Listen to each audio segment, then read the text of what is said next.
Hi, my name is Rachel Schrammick, and I am a current participant of the Eau Claire County AIM Court. I am 25 years old, and I have an 8-year-old son named Isaiah.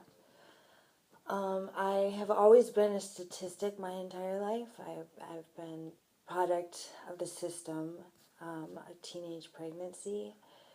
I didn't get my high school diploma.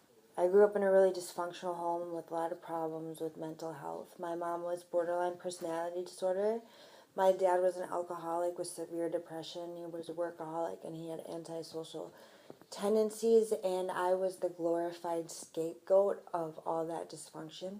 I was put in a treatment foster care, and by 15 I was pregnant.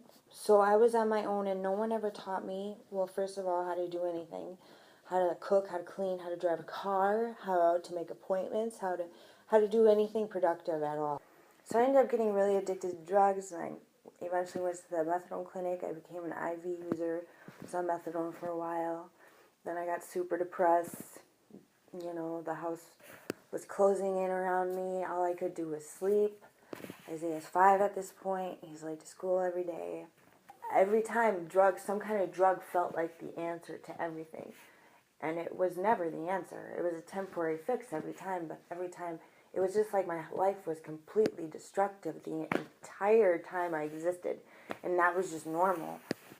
From there, I was completely on the streets and completely, like, stuff you see on TV. Like, I was on the streets and I was a part of something that was very ugly and very selfish and evil. It was very evil, you know, and it killed me. I believed every lie, you know. I hated myself.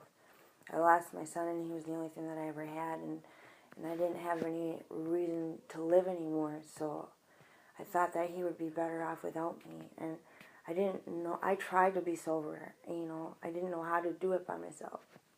So I knew it was wrong, and because I knew it was wrong, I was upset about it. Like, I had to compromise what I believed to survive. So I didn't like myself. You know, my parents didn't like me. I believed that I was this bad person, and I reacted accordingly. What AIM Court does is give you life. It really genuinely saved my life. They taught me how to be sober.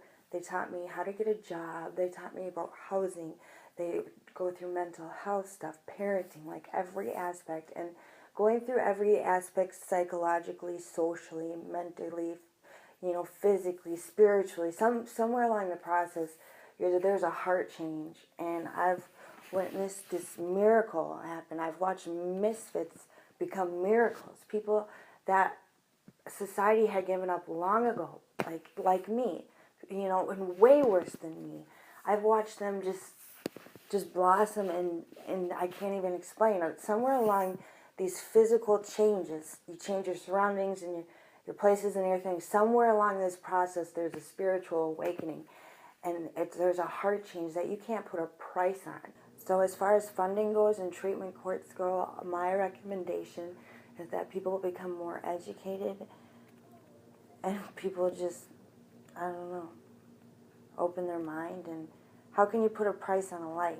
It'll save your life, it'll save the kid's life. The ripple effect that happens is just amazing. And if you ever get the chance to go and, you know, observe something like this, I recommend it, because you will walk away in your heart feeling so much hope. Like, this is literally like a miracle that happens to these people. And so, with that, let us know how you feel. Help protect funding for these alternative courts that are saving and reclaiming lives of members of our friends and family. Tell our county board to fully fund these courts.